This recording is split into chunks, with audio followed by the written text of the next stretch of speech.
अस्सलाम वालेकुम। आप देख रहे हैं टेबल टॉक और मैं हूं आज़म चौधरी। ईरान और अमेरिका की जंग तूल पकड़ती जा रही है। सारी दुनिया ये उम्मीद कर रही थी कि दोनों ममालिक, दोनों फ्रीकैन पाकिस्तान के अंदर आमने सामने बैठे हैं और ये मुज़ाकरात को नतीजा खेज साबित होंगे और ये जंग ऐसा ऐसा ख़त्म होगी और दुनिया अमन की जानब लौट जाएगी। लेकिन उस वक्त दुनिया के अंदर दोबारा एक तशवीश की लहर दौड़ गई जब दोनों फ्रीकैन ने आमने सामने बैठने से इनकार किया। ईरान का डेलीगेशन आता है पाकिस्तान से होकर, वो ओमान चले जाते हैं, ओमान के बाद रशिया से होकर दोबारा पाकिस्तान आते हैं।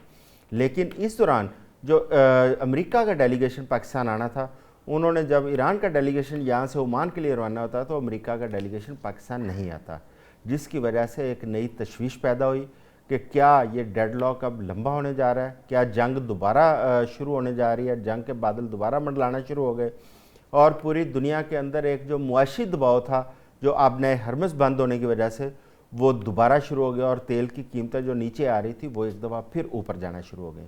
अब ताज़ा तरीन क्या सूरत हाल है? क्या दोनों जानब से कोई बर्फ़ पिघल रही है?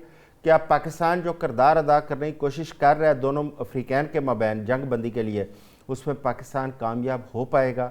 हम इस पर बात करेंगे। इसके साथ साथ जो एक मुआशी बदहाली की सूरत हाल है उसको कैसे बेहतर किया जा सकता है और तमाम दुनिया के साथ साथ पाकिस्तान भी उसमें बुरी तरह मुतासर हो रहा है और पाकिस्तानी अवाम के ऊपर जो दबाव आ रहा है उसको ये हुकूमत पाकिस्तान कैसे उसको कंट्रोल कर सकती है और पाकिस्तान की अवाम की जानब जो दबाव है उसको कैसे रोका जा सकता है।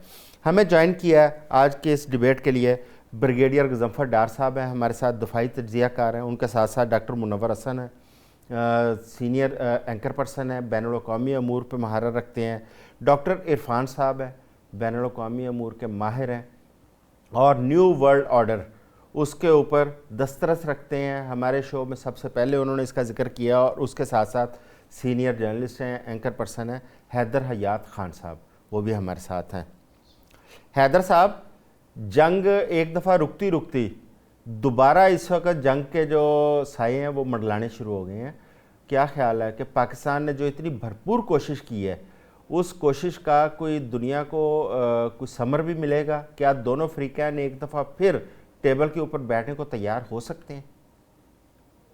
बिस्मिल्लाहिर्रहमानिर्रहीम। बहुत शुक्रिया आज़म भाई। मैं समझता हूँ कि इस वक्त हालात बिल्कुल ऐसे हैं जिसमें आप कुछ भी नहीं कह सकते कि कल क्या होने जा रहा है। क्लैरिटी नहीं है चीज़ों में, लेकिन मुझे ज़्यादा इम्कान इस बात का दिखाई दे रहा है कि दोनों ममालिक अल्टीमेटली मुज़ाकरात की मेज़ पर बैठने को तरजीह देंगे। अमेरिका जितनी बड़ी मिलिट्री ताकत हो, उसको अंदाज़ा है कि दोबारा जंग में जाने का नुकसान भुगतना पड़ेगा। अमेरिका तबाही कर देगा ईरान में, कोई शक नहीं है। ईरान में पहले भी बहुत तबाही हुई, लेकिन अल्टीमेटली अमेरिका ने जो फेस किया है इस 40 रोज़ा जंग के अंदर, जो एक आलमी परसेप्शन अमेरिका के बारे में था वो बड़ा तब्दील हो गया। दुनिया का अमेरिका को देखने का नजरिया तब्दील हो गया, अप्रोच तब्दील हो गई है। अमेरिका का जो सुपर पावर स्टेटस था वो चैलेंज किया है ईरान ने। तो मैं जाती तौर पर समझता हूं कि डोनाल्ड ट्रंप को भी उनके एडवाइजर्स यही मशवरा दे रहे होंगे कि आप मैक्सिमम कोशिश यही करें कि मुज़ाकरात की मेज पर बैठकर चीजों को हल किया जाए। सिमिलरली अगर हम आज की वॉल स्ट्रीट जर्नल की रिपोर्ट पढ़े तो वो भी कह रहे हैं कि ईरान के जो दूसरी जो तजवीज ईरान की तरफ से गई है मुस्तकिल जंगबंदी के हवाले से, वो पहले की निस्बत नरम है। उसमें ईरान ने थोड़ा कुशन दिया है, मुज़ाकरात के दूसरे दौर में बैठने के लिए आमादगी का भी इजहार किया है। तो प्रेशर जरूर है ईरान के ऊपर भी, लेकिन मुझे जाती तौर पर लगता है कि जंग की तरफ जाने की बजाय दोनों फ्रीक इस वक्त कोशिश कर रहे हैं कि अल्टीमेटली मुज़ाकरात की मेज पर बैठकर चीजें सेटल हो जाए। पाकिस्तान बहुत बेहतरीन किरदार अदा कर रहा है। स्पॉयलर्स जरूर बात कर रहे हैं कि पाकिस्तान को साइडलाइन कर दिया गया, या पाकिस्तान ने किसी को डॉज किया। ना पाकिस्तान साइडलाइन हुआ, ना पाकिस्तान ने किसी को डॉज किया। दोनों ममालिक पाकिस्तान के साथ राब्ते में है, पाकिस्तान के जरिए आपस में उनका कांटेक्ट हो रहा है। और मैं समझता हूं कि अब चीजें डोनाल्ड ट्रंप की जानिब से भी अगर माजी में देखें तो जिस तरीके से वो ट्रुथ सोशल पर एक के बाद एक बयान दे रहे थे, वो अब उसका सिलसिला थोड़ा सा कम हुआ है। तो मुझे तो पॉजिटिव नोट पर जाती चीजें ज्यादा दिखाई दे रही है और मुझे लग रहा है कि आने वाले दिनों में शायद दोनों ममालिक मुज़ाकरात की मेज पर बैठे। हाँ, दोनों तरफ कोशिश ये जरूर की जा रही है कि मैक्सिमम गेन किया जाए इन मुज़ाकरात के अंदर। बिल्कुल ठीक है। कोशिश भी यही है और तमाम हमारी उम्मीद भी यही है कि पाकिस्तान की जो एफर्ट्स हैं वो बाराबर साबित होंगी और दोनों अफ्रीकैन एक दफ़ा फिर उस टेबल पे बैठेंगे। ब्रिगेडियर साहब, ये हैदर साहब ने जो अभी कहा कि ईरान का नुकसान तो बहुत हुआ है, इसमें कोई दूसरी राय नहीं है कि ईरान का इंफ्रास्ट्रक्चर तबाह किया गया। ईरान के अंदर 6000 से ज़ायद अफराद वो शहीद हो चुके हैं। लेकिन ईरान की एक जो चीज़ है कि उसने 2 सुपर पावर, 2 एटॉमिक पावर्स, उनको चैलेंज किया है, जो कि दुनिया के लिए एक हैरान कुन था। लेकिन अब जो ताज़ा तरीन सूरत हाल है वो सारी चीज़ें स्ट्रेट्स और हुर्मुज़ पे आके फंसी हुई हैं, जिसको पहले ईरान ने तो बंद किया था, लेकिन ईरान ने जब खोलने का ऐलान किया तो अमेरिका ने बंद कर दिया। ये जो दुनिया के ऊपर मुआशी दबाव आ रहा है, क्या आप उसको अमेरिका को उसका ज़िम्मेदार नहीं ठहराते कि उसने स्ट्रेट्स और हुर्मुज़ की जिस तरह नाकाबंदी कर रखी है?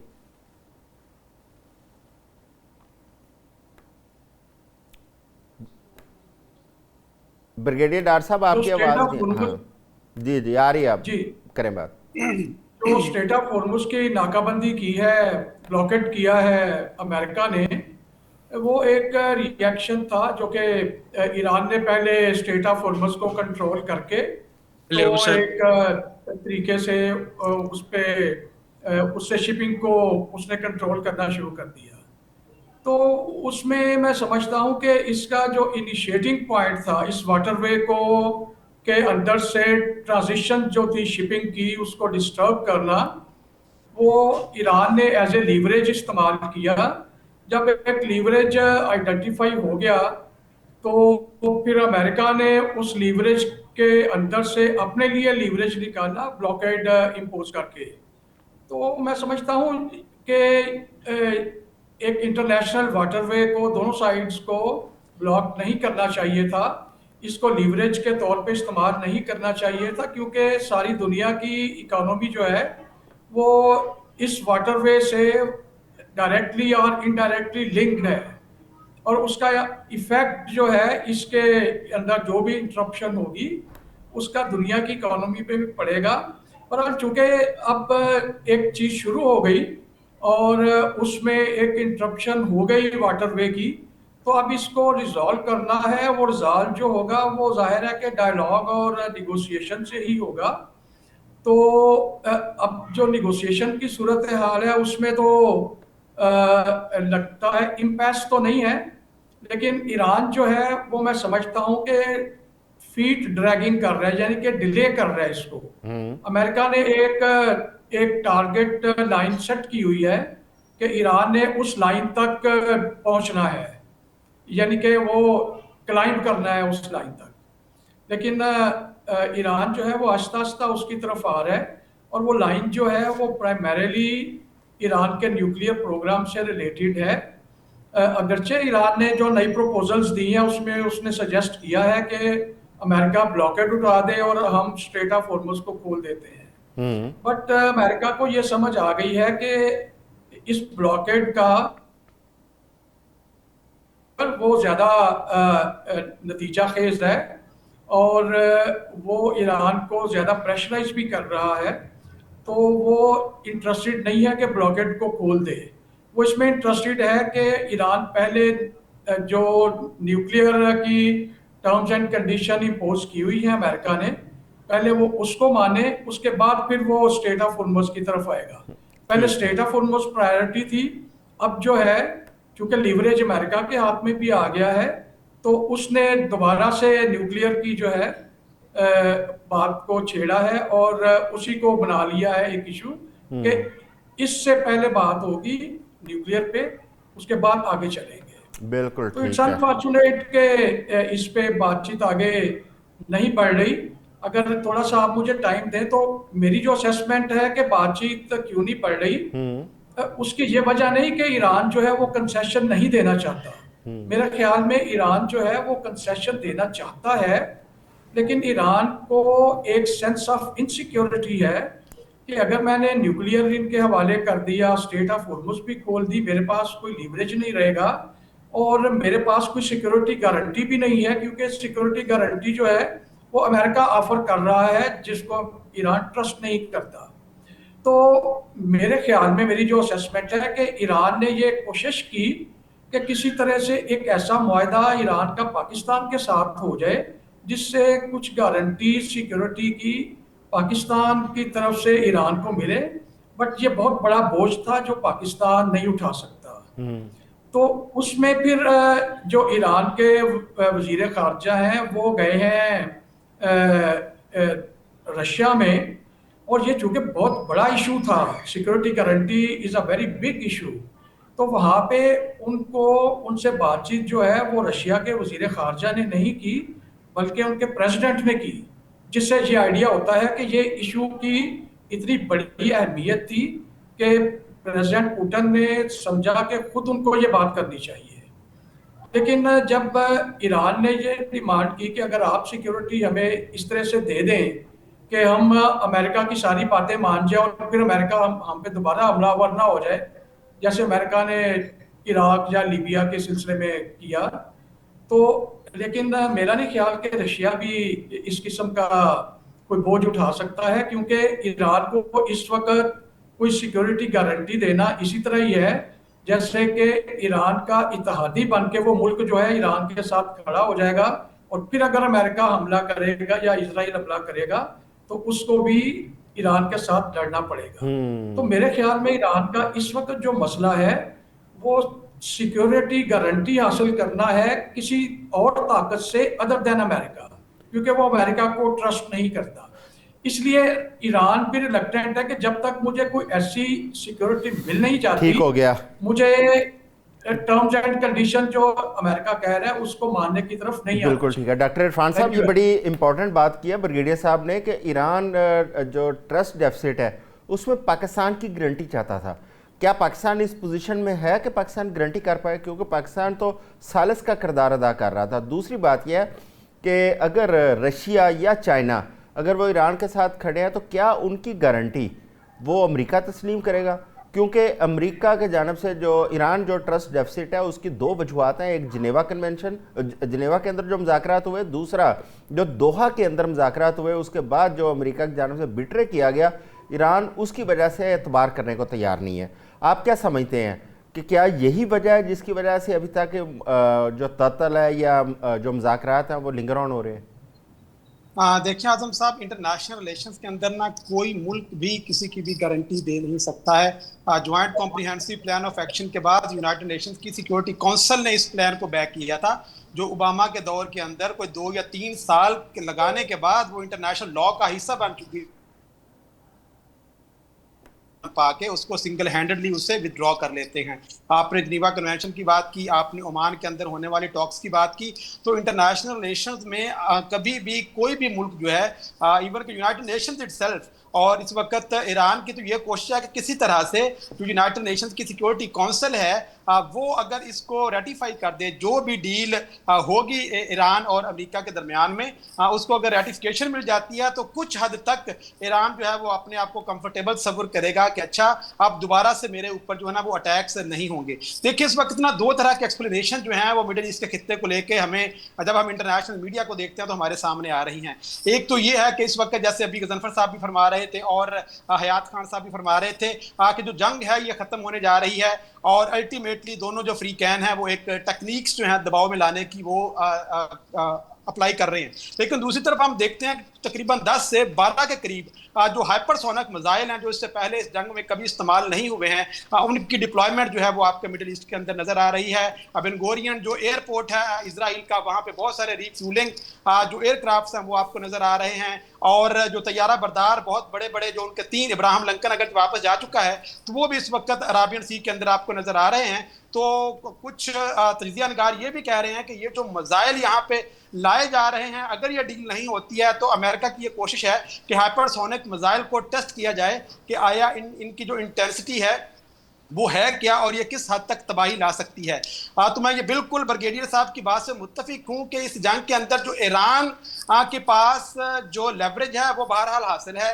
ईरान के पास खोने को वो कुछ नहीं है जो अमेरिका इस जंग के अंदर खो चुका है और आने वाले वक्तों में मजीद वो खोता हुआ आपको नजर आएगा, क्योंकि मिड टर्म आपके सर पे हैं, चीन का दौरा भी है और इसके अंदर जो इस वक्त जीसीसी की अपनी सिचुएशन बन चुकी है। तो एक नया इलाकाई जो ऑर्डर है, एक ऑर्डर वो था जो 1970 से पहले था, जिसके अंदर बरतानिया इस खित्ते की सिक्योरिटी की प्रोटेक्शन दे रहा था। फिर 1970 के बाद जब स्टर्लिंग क्राइसिस आया, बरतानिया यहाँ से चला गया, तो फिर कार्टर ने डॉक्ट्राइन के तहत अमेरिका ने इस खित्ते की सिक्योरिटी संभाल ली और फिर with the passage of time उसने इस खित्ते के अंदर अपने पांव को मजबूत किया।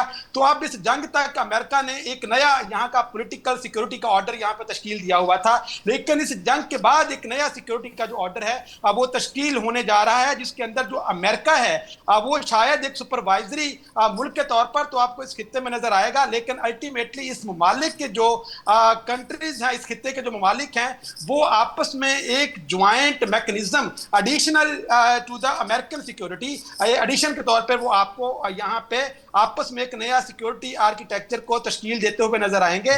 जैसे आपने देखा कि ओपेक के अंदर यूएई है, वो यहाँ से निकल चुका है, और जब हमारे अराक्ची साहब पाकिस्तान से ओमान जाते हैं और ओमान से रूस जाते हैं, तो इस दौरान में जहां इन तीनों ममालिक की रजामंदी उन्होंने हासिल की, उस एग्रीमेंट को लेके जो उन्होंने प्रपोजल वाशिंगटन में भिजवाया है, वहां पे उन्होंने सऊदी अरेबिया, कतर, कुवैत और टर्की को जो सरबराहान है उनसे भी टेलीफोन पे बात की और उनको भी एतमाद में लिया कि ये वाली वो चीजें हैं जो कि मैं वाशिंगटन में भिजवा रहा हूं। तो ईरान जो है ना, वो इस वक्त बिहेव ऐसे नहीं कर रहा कि वो हालत जंग में है।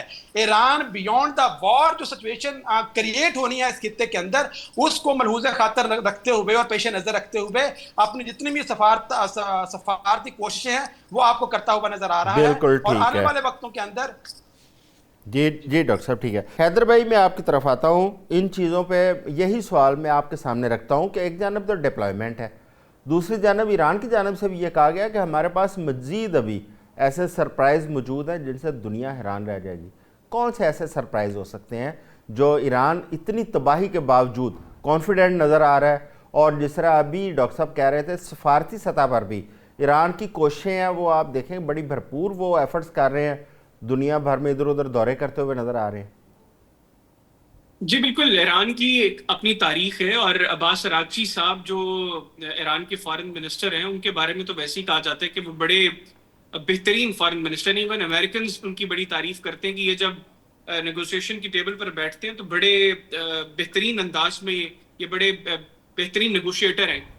तो ये बात तो दुरुस्त है कि ईरान की जानिब से जो स्ट्रेटजी सामने आ रही है, जिस तरह आज भी उन्होंने रशियन फॉरेन मिनिस्टर को कांटेक्ट किया, जर्मन फॉरेन मिनिस्टर को कांटेक्ट किया, वो कोशिश ये कर रहे हैं कि हर जानब वो अपना मौक़िफ़ भी सामने रखें। और उसकी वजह यही है कि जो मुस्तकबिल का एक नया सिक्योरिटी आर्किटेक्चर होगा इस पूरे रीजन का, उसके ऊपर ईरान बुनियादी तौर पर रजामंद करना चाह रहे हैं लोगों को कि ईरान की अब अप्रोच ये है। मसला ये है कि इस सारे मामले में दुनिया इस कदर मुतासिर हो रही है। आज देखें ना, स्पिरिट एयरवेज जो है वो बंद होगी, उसने अपने ऑपरेशंस जो है वो खत्म कर दिए क्योंकि उनका ऑयल सारा यहाँ से आ रहा है और स्ट्रेट ऑफ हॉर्मुज़ की क्लोजर की वजह से वो अपने ऑपरेशंस जो है वो जारी नहीं रख पा रहे। इसी तरह और यूरोप के अंदर बहुत बड़ा एनर्जी का क्राइसिस है, उनकी इकोनॉमी सफर हो रही है। ऑलरेडी रशिया यूक्रेन वॉर की वजह से यूरोप ठीक ठाक मुतासिर है और वो अपने बहुत से एसेट्स जो हैं वो यूक्रेन को दे चुके हैं इस वजह से कि कहीं ये जंग यूक्रेन से बढ़ती हुई यूरोप तक ना फैल जाए। तो अब ऐसी सिचुएशन में जब यूरोप ऑलरेडी उनको शॉर्टेज का सामना है, उसमें एडिशनली ये वाला मामला हो जाए कि स्ट्रेट ऑफ हॉर्मुज़ की क्लोजर की वजह से मजीद वहां पर एनर्जी क्राइसिस संगीन हो जाए, तो वो लोग भी ये सोच रहे हैं कि ठीक है, अगर ईरान को एक नए सिक्योरिटी फ्रेमवर्क के तहत कुछ पे भी करना है तो करके कम से कम चीजों को स्ट्रीमलाइन किया जाए। दूसरा, जहां तक बात है नई चीजों की डिप्लॉयमेंट की, लेकिन डोनाल्ड ट्रंप के हवाले से आप कुछ नहीं कह सकते। वो एक ऐसा शख्स है जो शायद खुद पर भी ट्रस्ट नहीं करता होगा। वो ये जो हाइपरसोनिक मिसाइल्स के हवाले से बातें सामने आ रही हैं कि उनकी डिप्लॉयमेंट हुई है वहां पर, मैं तो समझता हूं कि ये प्रेशर टैक्टिक है, क्योंकि अमेरिका को इस चीज का अंदाजा है कि अगर अमेरिका ईरान पर हाइपरसोनिक मिसाइल्स भी इस्तेमाल करेगा, मैंने पहले भी बात की, तबाही होगी, इसमें कोई शक नहीं है। ईरान के पास इतनी कैपेबिलिटी नहीं है कि वो हाइपरसोनिक मिसाइल्स को रोक सके, वो तो दूसरे मिसाइलों को नहीं रोक सके। लेकिन ईरान एक बड़ा मुल्क है, ईरान में लोगों का जज्बा हम लोगों ने देखा, अल-कुद्स रैली हो रही थी और दोनों अतराफ में बमबारी हो रही थी, लोग फिर भी जो है वो अल्लाह अकबर के नारे बुलंद करते हुए वहां से गुजर रहे थे, तो वो उस जज्बे को अमेरिका कभी शिकस्त नहीं दे सकता। सेकेंडली, एक बड़ा मुल्क है, अगर अमेरिका वहां पर हाइपरसोनिक मिसाइल्स दागता भी है, इवन वो तो न्यूक्लियर अटैक के लिए भी वो कहते थे कि ठीक है आप लोग कितने न्यूक्लियर अटैक्स कर लेंगे, हम न्यूक्लियर अटैक्स में बेयर करके उसके बाद जो कुछ करेंगे उसका सामना दुनिया कैसे करेगी। तो ईरान इस खित्ते को भी बार बार बावर करवा रहा है, दीगर ममालिक को भी एंगेज कर रहा है और उनको बता रहा है कि अगर तबाही ईरान में हुई तो ईरान खामोश नहीं रहेगा, फिर सबको सफर करना पड़ेगा। मसला स्ट्रेट ऑफ हॉर्मुज के क्लोजर तक नहीं रहेगा, बाबुल मंदब बंद हो जाएगी, मजीद 10-12% दुनिया की एनर्जी जो है वो उसका रास्ता रोक दिया जाएगा। फिर मिडिल ईस्ट के अंदर अमेरिका के जो एलाइज हैं उनका जो है वो, ईरान ने ऑलरेडी वहां पर बड़ा बड़ा जो है वो एग्रेसिवली रिस्पॉन्ड किया था, वहां पर बहुत तबाही होगी, इसराइल नहीं बचेगा। ईरान के पास सरप्राइजेस बिल्कुल मौजूद हैं। ईरान ने गुज़िश्ता 40 रोज के अंदर जो जो कुछ दिखाया, दुनिया ने तवक्को नहीं की थी कि ईरान के पास ऐसी ऐसी चोटी का, ऐसे ऐसी पाए का मिसाइल है, जो सजील मिसाइल जिसको डांसिंग मिसाइल कहा गया, वो उसने इसराइल की नाक में दम किया हुआ था। और ईरानियंस क्लेम कर रहे हैं कि हमारे पास इससे बड़े सरप्राइजेस मौजूद हैं। और अगर हकीकत में ईरान के पास वो सरप्राइजेस मौजूद हैं, तो अमेरिका ये हाइपरसोनिक मिसाइल्स टेस्ट करके शायद ये तो अंदाजा लगा ले कि इनसे तबाही कितनी होती है, लेकिन उसके बाद की जो तबाही है वो आज अगर उन्होंने कैलकुलेट नहीं की तो उनके लिए कैलकुलेट करना मुश्किल हो जाएगा, क्योंकि ईरानी एग्रेसिवली रिस्पॉन्ड करेंगे और उसका अंदाजा शायद अमेरिका को है। मैं फिर कहूंगा, मुझे ये प्रेशर टैक्टिक लगता है, अमेरिका चाहता है कि ईरान से मैक्सिमम चीजें जो है वो ले। अभी तो अब देखें ना, उन्होंने उनके वॉर गोल्स क्या थे कि वहां पर रिजीम चेंज हो। आज डोनाल्ड ट्रंप ने खामनाई को खामनाई से रिप्लेस कर दिया और वो कहते हैं मैंने रिजीम चेंज कर दी। फिर जो ईरान के अंदर उनकी जो ऑयल फैसिलिटीज हैं वो बदस्तूर ईरान के कंट्रोल में है। स्ट्रेट ऑफ हॉर्मुज कभी रीजन ऑफ वॉर नहीं थी, वो कॉन्सिक्वेंस ऑफ वॉर है। आज उसके ऊपर भी अमेरिका फ्रस्ट्रेट दिखाई दे रहा है। गो के जिस तरह ब्रिगेडियर साहब कह रहे थे कि ये जो नेवल ब्लॉकेड है इसका फायदा बहरहाल अमेरिका को हुआ क्योंकि ईरान पर इसका काफी प्रेशर आया है, लेकिन अदरवाइज वॉर गोल्स तो अमेरिका अचीव नहीं कर सका। जो मुसाद ने या नेतन्याहू ने डोनाल्ड ट्रंप को ब्रीफ किया था, किसी एक चीज के ऊपर वो लोग कामयाब नहीं हो सके। तो अमेरिका ऐसे ही नहीं निकलना चाह रहा है इस जंग से। एक तो उसको तबाही नजर आ रही है, अमेरिका का सुपर पावर स्टेटस चैलेंज हो चुका है, 2 न्यूक्लियर पावर्स के घुटने टेके हैं ईरान ने, तो मजीद तबाही के बाद अल्टीमेटली मुज़ाकरात की मेज पर बैठना होगा। शायद किसी ने ट्रंप को समझाया है कि जनाब इस बात को समझे, मैक्सिमम गेम जरूर करें प्रेशर डाल के, लेकिन ये टैक्टिक्स के बाद अगर आप कोई हमला करेंगे, एक तो मुस्तकबिल करीब में अभी भी जो दोनों ममालिक को एक दूसरे के ऊपर ट्रस्ट नहीं है, ईरान को ज्यादा ट्रस्ट नहीं है अमेरिका पर। अगर दोबारा अमेरिका हमला करता है तो मुस्तकबिल करीब में कम से कम दोबारा मुज़ाकरात नहीं हो सकेंगे। फिर एक लंबी जंग होगी, उसके बाद सिचुएशन क्या होगी वो फिर उसके बाद ही जो है वो ईरानी, मेरा ख्याल है उसमें फिर ज्यादा डिसाइसिव फैक्टर होगा कि वो क्या सोचते हैं। ब्रिगेडियर साहब, जिस तरह ये तूल पकड़ती जा रही है ये जंग, और मुज़ाकरात में भी एक तवील वक्फा आ रहा है उसमें, अगर ये इसी तरह का स्टेटस को रहता है, दोनों ममालिक की जानब से ये सीज़ फायर का टाइम बढ़ता रहता है, अमेरिका जिस तरह टाइम बढ़ा रहा है अभी, लेकिन साथ स्ट्रेट्स और हॉर्मुज़ भी बंद रहती है, तो जो ईरान का इस वक्त कहा जा रहा है तकरीबन कोई 250 से 300 बिलियन डॉलर का ईरान का नुकसान हो चुका है, 100 बिलियन डॉलर से ज़ायद का अमेरिका का नुकसान हो चुका है, इसी तरह इसराइल का भी। लेकिन जो बाकी ममालिक मुतासर हो रहे हैं सिर्फ स्ट्रेट्स और हॉर्मुज़ ऑयल की ट्रांजैक्शन रुकने की वजह से, वो तो मेरा ख्याल है इससे भी कई गुना ज़्यादा होगा। तो क्या उसमें दुनिया फिर किस तरह रिएक्ट करेगी? क्या एक नई सफ़बंदी होगी ईरान के या अमेरिका के हवाले से? देखिए, जो इफ़ेक्ट है इस सारी सिचुएशन का, हॉर्मुज़ के बंद हो जाने का, वो दुनिया की इकोनॉमी पे इफ़ेक्ट आया तो है और आगे भी आएगा अगर ऑयल की कीमतें बढ़ जाती हैं। बट मैं समझता हूँ कि जो मुल्क जहाँ पे पर्शियन गल्फ के ऑयल के ऊपर डिपेंडेंट थे, उन्होंने अपने एनर्जी सोर्सेज की प्रोक्योरमेंट को डाइवर्सिफाई कर लिया है। फॉर एग्जांपल, चाइना इस खिते से जो ऑयल ले रहा था उसने उसको डाइवर्सिफाई कर दिया है। वो ऑयल अब ले रहा है, रशिया से उसने बढ़ा दिया ऑयल लेना, अंगोला से वो ऑयल ले रहा है, वेनेजुएला जहाँ से वो ऑयल पहले ले रहा था, फिर अमेरिका के कब्जे की वजह से इंटरप्ट हो गया था, वो सप्लाई चेन दोबारा बहाल कर ली है चाइना ने। और चाइना के अपने पास भी तकरीबन 1.4 बिलियन बैरल का स्ट्रेटेजिक रिजर्व क्रूड ऑयल का मौजूद है। तो इस सारी सिचुएशन से चाइना की इकोनॉमी को बहुत ज़्यादा इफेक्ट जो है वो नहीं हो रहा, बल्कि माहिरीन की कैलकुलेशन है कि इस जंग के दौरान में चाइना की जो जीडीपी है वो थोड़ी ग्रो की है, तो जिसका मतलब है कि एक बड़ी पावर को इसका इफेक्ट इस लिहाज से, ऑयल की अवेलेबिलिटी के लिहाज से नहीं हो रहा। जहाँ तक यूरोप का ताल्लुक है, यूरोप पर्शियन गल्फ से तकरीबन अपनी ज़रूरत का 4% जो है वो ऑयल, क्रूड ऑयल ले रहा था। अब उसने भी डाइवर्सिफाई कर लिया है। अब यूरोप जो है ज़्यादा ऑयल अपना नॉर्वे से ले रहा है, कनाडा से ले रहा है और अमेरिका से ले रहा है। हम्म। तो उस लिहाज से अगर इस रीजन के ऊपर प्रॉब्लम आया है, तो वो जो लोग जो मुल्क डिपेंडेंट थे, उन्होंने अपने अल्टरनेटिव जो हैं वो बना लिए हैं। लेकिन ऑफ कोर्स इसका जो इफेक्ट ग्लोबल इकोनॉमी पे में होना था वो तो है, और आगे भी वो इफेक्ट जो है वो होगा। अच्छा, तो ब्रिगेड साहब, अब इसमें उसमें ये है कि ब्रिगेड साहब मैं चाहूँगा कि इसमें एक चीज़ का और इजाफा करें। अगर एक ऑयल वेल जहाँ से तेल निकाला जाता है, अब जब किसी मुल्क के ऑयल वेल का वहाँ से आगे तेल जा नहीं रहा, उनके शिप्स रुके हुए हैं, क्या और उस वेल को क्या बंद किया जा सकता है? वो अफोर्ड कर सकते हैं उस वेल को बंद करें? और अगर वेल को बंद करते हैं तो दोबारा तेल को वहीं से निकालने के लिए या दूसरे वेल को ओपन करने के लिए उनको कितने बड़े लेवल पर अखराजात की तरफ जाना पड़ेगा? जी कि इसमें यह है कि ये ब्लॉकेट शुरू हुआ है 13 अप्रैल से। तो माहरीन का ये अंदाज़ा है कि जब ये ब्लॉकेट शुरू हुआ था तो ईरान के पास जितना वो ऑयल निकाल रहा था, तकरीबन 30 दिन की स्टोरेज कैपेसिटी ईरान के पास मौजूद थी, जिसका मतलब है कि अभी तक उसकी स्टोरेज कैपेसिटी जो है वो है, तो वो ऑयल वेल से ऑयल निकालता रहेगा।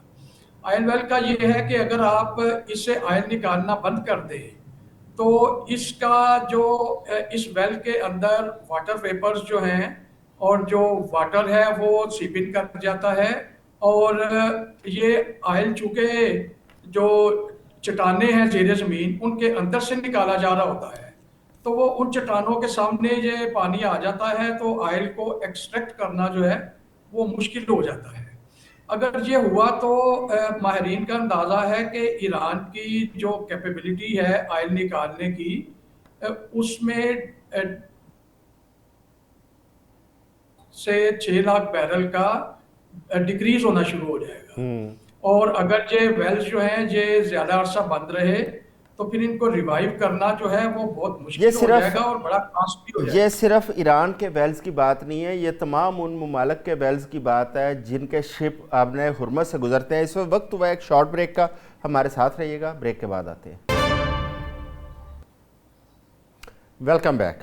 डॉक्टर इरफान साहब, यूएई ओपेक से बाहर आया है और यूएई के ओपेक से बाहर आने के क्या उसकी सिग्निफिकेंस है, और क्या जो ओपेक के जो बाकी मालिक हैं उनकी जो ऑयल प्राइसेस है, क्या उस पर उसके ऊपर कोई इफ़ेक्ट पड़ेगा? क्या मार्केट के अंदर एक नए कंपटीशन को देख रहे हैं? दूसरा, आप न्यू वर्ल्ड ऑर्डर की बात की थी आपने और आप उस पर बड़ी डिटेल से आपने समझाया था। अब ये एक नई अलाइनमेंट भी नज़र आ रही है कि यूएई हमें बराह रास्त इजराइल और अमेरिका के साथ खड़ा होता हुआ नज़र आ रहा है। क्या मशरक़ वस्ता के अंदर आपको उनके इत्तेहाद में एक टूट फूट भी नज़र आ रही है? ये बात इस वक्त तनविश्ता दीवार है कि जीसीसी कंट्रीज हो, गल्फ कंट्रीज, हमारे ओआईसी हो, ये तमाम की तमाम जो है ना इनकी फाउंडेशन इस वक्त शेक कर चुकी हैं, हिल चुकी हैं। स्पेशली जब मैं गल्फ कंट्रीज की बात करता हूँ ना, तो दो तरह के यहाँ पे ममालिक हैं। एक वो हैं जो जिनकी इकोनॉमी जो है वो हाइड्रोकार्बन इकोनॉमीज पे बेस करती हैं, मतलब गैस और ऑयल उनके पास वाहद सोर्स है अपने रेवेन्यू को जनरेट करने का, जिसके अंदर कतर है, कुवैत है, यूएई है, बहरीन है, सऊदी अरेबिया है। सऊदी अरेबिया के पास तो चलो एक रूट मौजूद है बाब अल मंदेब रेड सी की शक्ल में, लेकिन जो बाकी ममालिक हैं वो सारे के सारे वो ब्लॉकेड की वजह से और स्ट्रेट ऑफ हॉर्मूज के बंद होने की वजह से डे बाय डे श्रिंक होती हुई आपको नजर आती हैं। जितने भी मालिक हैं ना, इनकी इकोनॉमीज इसके अलावा या ट्रेड है, या सयाहत है, आर्टिफिशियल इंटेलिजेंस है, एविएशन है, मतलब ये वो एरियाज हैं जिनके ऊपर इन ममालिक की इकोनॉमीज बेस करती हैं। लेकिन इन तमाम एरियाज को, इन तमाम सेक्टर्स को जिस चीज़ की ज़रूरत है ग्रोथ के लिए, अब वो है सिक्योरिटी।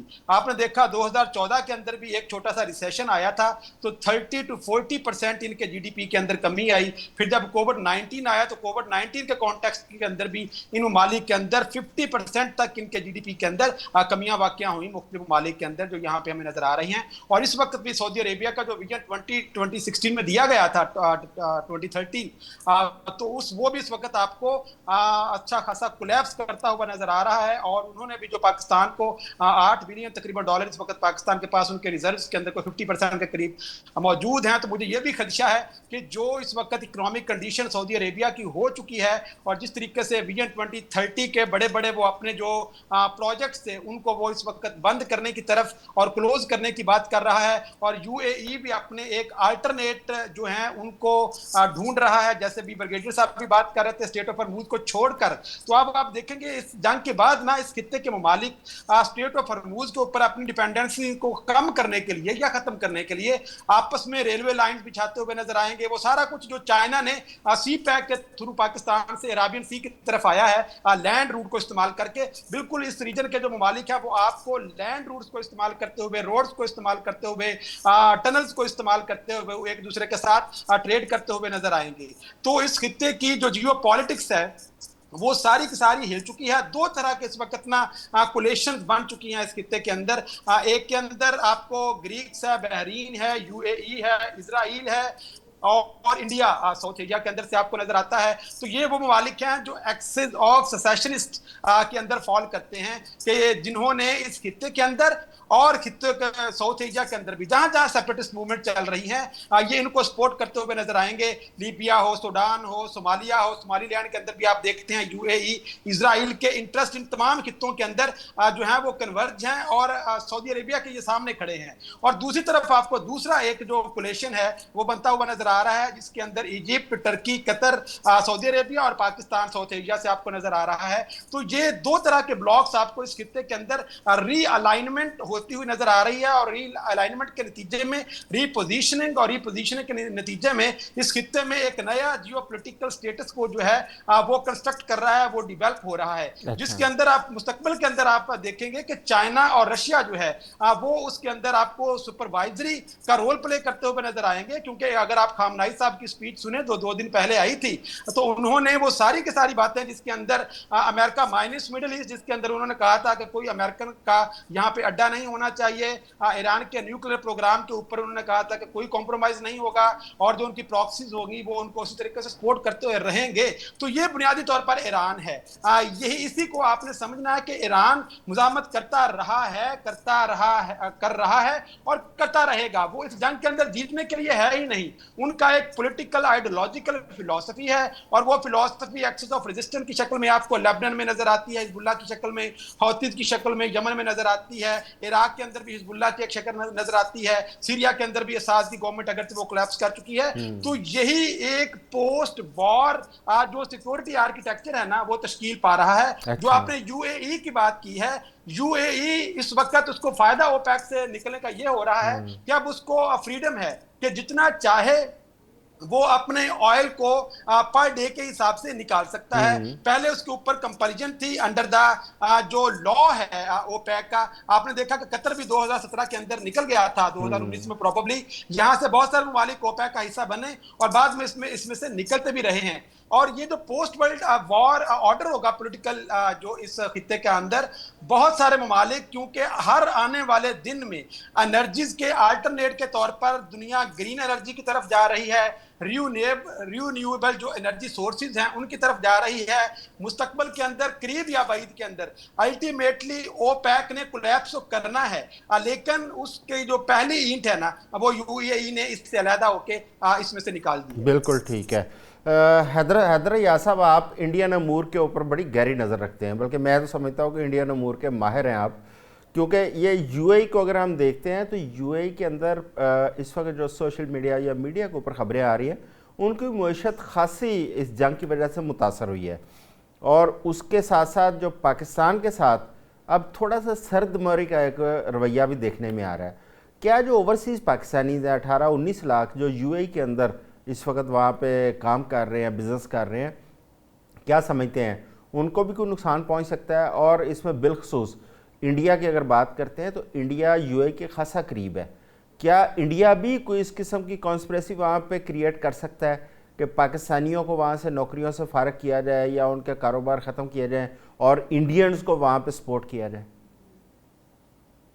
देखिए आज़म भाई, पाकिस्तान और यूएई के तारीखी तौर पर बड़े अच्छे ताल्लुकात रहे हैं। अभी जो बातों का आगाज हुआ, एक तो पाकिस्तान और सऊदी अरेबिया के दरमियान जो स्ट्रेटेजिक एग्रीमेंट हुआ, और उसके बाद आपको पता है कि इस जंग के अंदर पाकिस्तान ने जो एक पोजीशन ली, जिस हवाले से पाकिस्तान के ऊपर प्रेशर भी आता रहा, हमने मल्टीपल टाइम्स इसको डिस्कस भी किया कि डिस्पाइट ऑफ प्रेशर पाकिस्तान उस पोजीशन पर खड़ा रहा। और फायदा फिर पाकिस्तान को ये हुआ कि हर मुल्क ने पाकिस्तान पर एतबार किया। कुछ ममालिक चाहते थे कि पाकिस्तान ईरान के खिलाफ एक वाज़े पोजीशन ले, और पाकिस्तान नहीं चाहता था क्योंकि पाकिस्तान को दिखाई दे रहा था कि मुस्तकबिल में हालात किस तरफ जा सकते हैं। लिहाजा पाकिस्तान ने बहुत बेहतरीन किरदार अदा किया, और अल्टीमेटली फिर हमने देखा उसका नतीजा कि 47 साल बाद पाकिस्तान में ईरान और अमेरिका के आला सतही वफूद वो मुज़ाकरात की मेज़ पर बैठे, और अल्टीमेटली पाकिस्तान की एफर्ट्स की वजह से ही आज हम लोग ऐसे बैठकर बात कर रहे हैं आज़म भाई। अदरवाइज हम कुछ और डिस्कस कर रहे होते।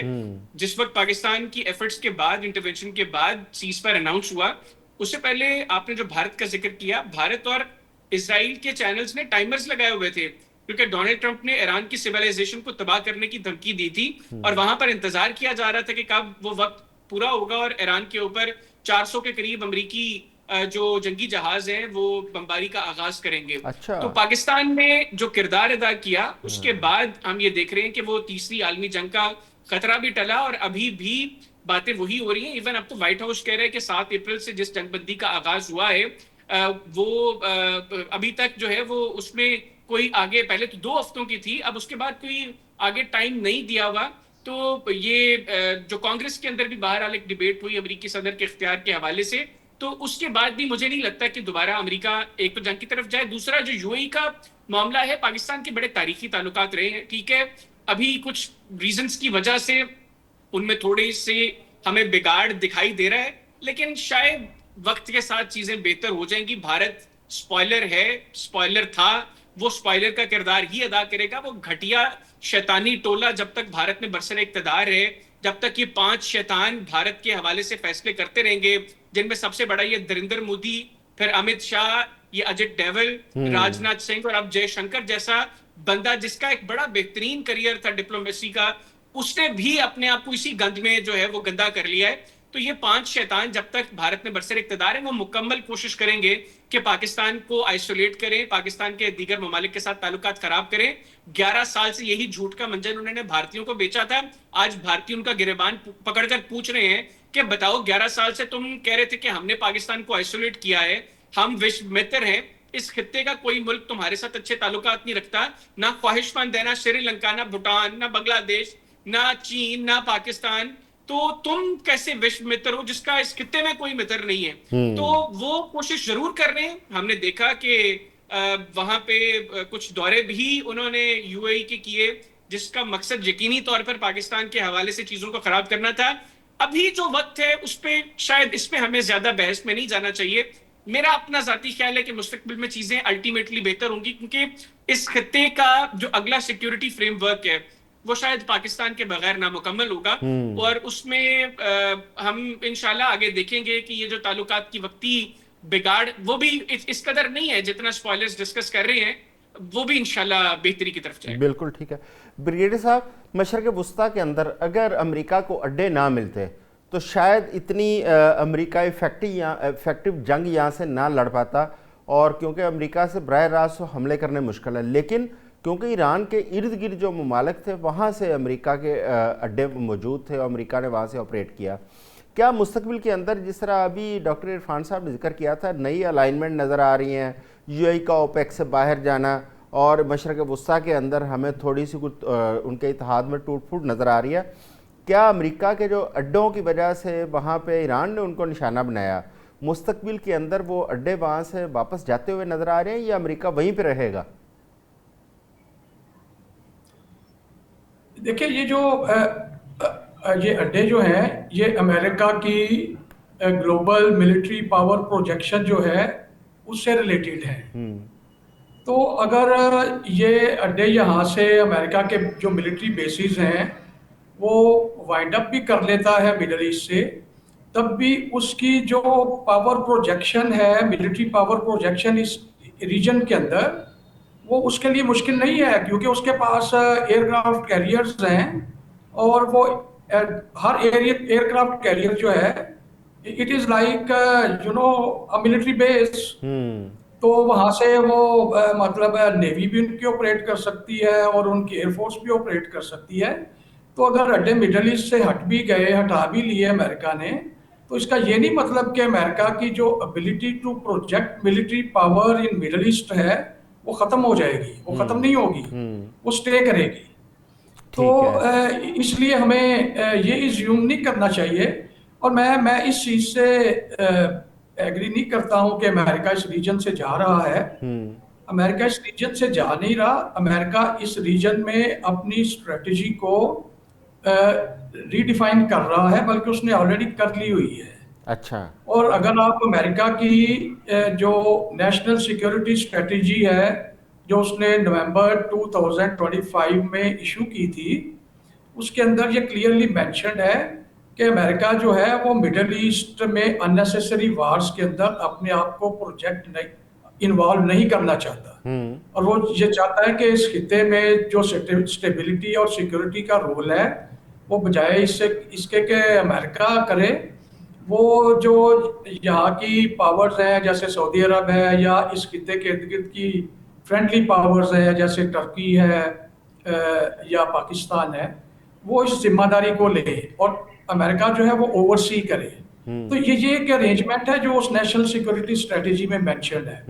अलबत्ता अमेरिका ने उसमें ये कहा हुआ है कि इस खिते को चूंकि जो डिस्टेबलाइज मुल्क कर रहा है वो ईरान है, लिहाजा इट इज वो इससे पहले कि यहाँ से जाए वो ईरान को सूटेबली इस रीजन के अंदर इस तरह से एडजस्ट करके जाएगा कि ईरान की जो एबिलिटी, एक तो ईरान के पास न्यूक्लियर नहीं होना चाहिए, ये सिक्योरिटी स्ट्रेटेजी में लिखा हुआ। दूसरा ये कि Iran should not be able to project military power outside its borders. Iran कैसे मिलिट्री पावर प्रोजेक्शन कर रहा है? अमेरिका तो अपने एयरक्राफ्ट कैरियर से कर रहा है। ईरान कैसे कर रहा है? ईरान अपने प्रॉक्सीज से कर रहा है। ईरान की प्रॉक्सीज जो है वो ईरान के एयरक्राफ्ट कैरियर है। तो वो पूरे मिडल ईस्ट को यानी कि वो कवर कर रहा है। तो ये है कि प्रॉक्सीज को भी खत्म करना है और साथ ये है कि जो वाटरवे है उसमें आइडेंटिफाई किया हुआ है उस सिक्योरिटी स्ट्रेटेजी में हॉर्मस को कि ईरान को इसको बंद करने की इजाजत नहीं दी जाएगी। तो ये जो अमेरिका ने अभी हमला किया है, ये नहीं कि ऑल ऑफ ए सडन कोई ट्रम्प साहब को ख्वाब आया है और किसी ने कहा कि हमला कर दे और वो कर दिया। इसका प्लान जो है वो पिछले साल ही बन चुका था। सिर्फ हमें इसलिए हैरत हो रही है कि हमने चूंकि पढ़ी नहीं वो स्ट्रेटेजी, इसलिए हमें लगता है कि अभी कुछ हुआ है और ये पहले से प्लान नहीं था। और अमेरिका बगैर किसी स्ट्रेटेजी के ही यहाँ पे एक जंग में कूद पड़ा है और अब उसको समझ नहीं आ रही कि मैंने यहाँ से निकलना कैसे। जो सुपर पावर्स हैं वो इस तरह से नहीं। ब्रिगेडियर साहब, आपने बड़ी इंपॉर्टेंट बात की और मैं खुद आपका हामी हूँ कि ये वेल प्लान्ड है और ये कोई फौरी तौर पर ये हमला करने का नहीं सोचा। डॉक्टर इरफान साहब, क्या ये अब नहीं लगता कि जो गज़ा पीस बोर्ड बनाया गया था वो इसी प्लान का हिस्सा था? तमाम ममालिक को उसके अंदर एंगेज किया गया और प्लानिंग के साथ उसके बाद अमेरिका ने ईरान को टारगेट किया और उन ममालिक को अपने साथ खड़ा करने की कोशिश की। वो किसी शायर ने कहा था ना कि ये 2 दिनों की बात नहीं, ये कई सदियों का किस्सा है। ये बिल्कुल मैं गजनफर साहब से मुत्तफिक हूँ कि ये कोई 2 या 3 माह की, बल्कि मैं ये कहता हूँ 2 साल की भी ये बात नहीं है। ये 2002 के अंदर जब इराक के ऊपर, अफगानिस्तान के ऊपर अटैक हुआ था, तो उस वक्त ही नेतन्याहू ने 1996 से वो लगा हुआ है कि इन कंट्रीज को, ये जो वो कंट्रीज हैं जो इजराइल के लिए इस खित्ते के अंदर उसकी हेदमनी के रास्ते में सबसे बड़ी रुकावट हैं। तो आपने देखा कि यही अमेरिका था जिसने सद्दाम हुसैन को इराक के खिलाफ केमिकल वेपन्स दिए थे और फिर उसी केमिकल वेपन्स के कॉन्टेक्स्ट तरीके से इन्होंने इस खित्ते के अंदर चाहे वो लीबिया हो, चाहे वो सूडान हो, इराक हो, अफगानिस्तान हो, तो वो उनकी लिस्ट के अंदर ये तमाम ममालिक शामिल हैं। जेफरी सैक्स बहुत बड़े इकोनॉमिस्ट हैं अमेरिकन, जो उनकी बुक्स भी हैं और वो प्रोफेसर भी हैं, तो वो बड़ा ओपनली उन सारी तारीख को बयान करते हैं अपनी किताब के अंदर कि किस तरीके 2007 के अंदर एक प्रपोजल दिया गया था जिसके अंदर फलस्तीन और के हवाले से बिल्कुल एक वहां पे सिक्योरिटी के हवाले से और अमल लाने के लिए एक पूरा प्लान दिया गया था, और जिसने उस प्लान को रद्द किया था वो अमेरिका और इजराइल था। मतलब ये वो ममालिक थे जिन्होंने आज तक कोई जितनी भी करारदादें यूनाइटेड नेशंस के अंदर पैलेस्टाइन के अंदर अमन को लाने के लिए पेश की गई हैं, सबको वीटो किया है इसी अमेरिका ने। और यही वो अमेरिका है जो वहां पे बोर्ड ऑफ पीस की बात कर रहा है, और बोर्ड ऑफ पीस का जो इस्तेमाल किया गया था वो मैं इसको एक डाइवर्जन समझता हूं कि मतलब दुनिया की इंटेंशन जो है वो किसी और तरफ लगा के आपने अंदर खाते ये वाला प्लान किया हुआ था कि हम ईरान के ऊपर जो है ना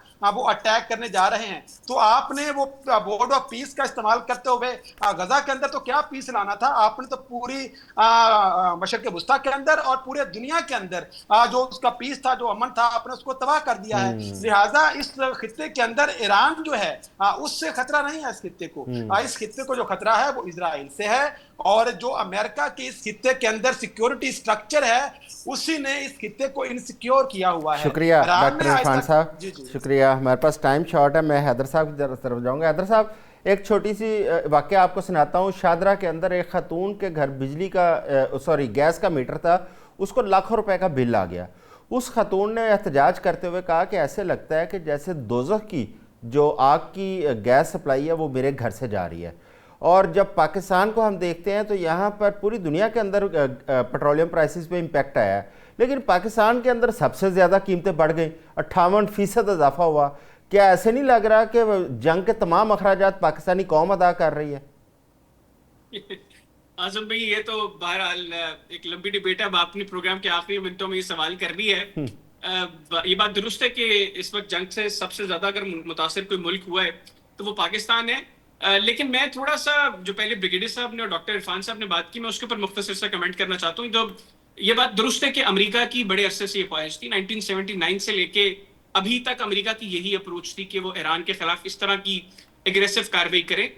लेकिन हिलरी क्लिंटन और जॉन केरी भी अब इस बात को मान चुके हैं और ऑन रिकॉर्ड है उनकी स्टेटमेंट्स, क्या हमें भी इसी तरह मजबूर करने की कोशिश की गई, कायल करने की कोशिश की गई इजराइल की जानिब से।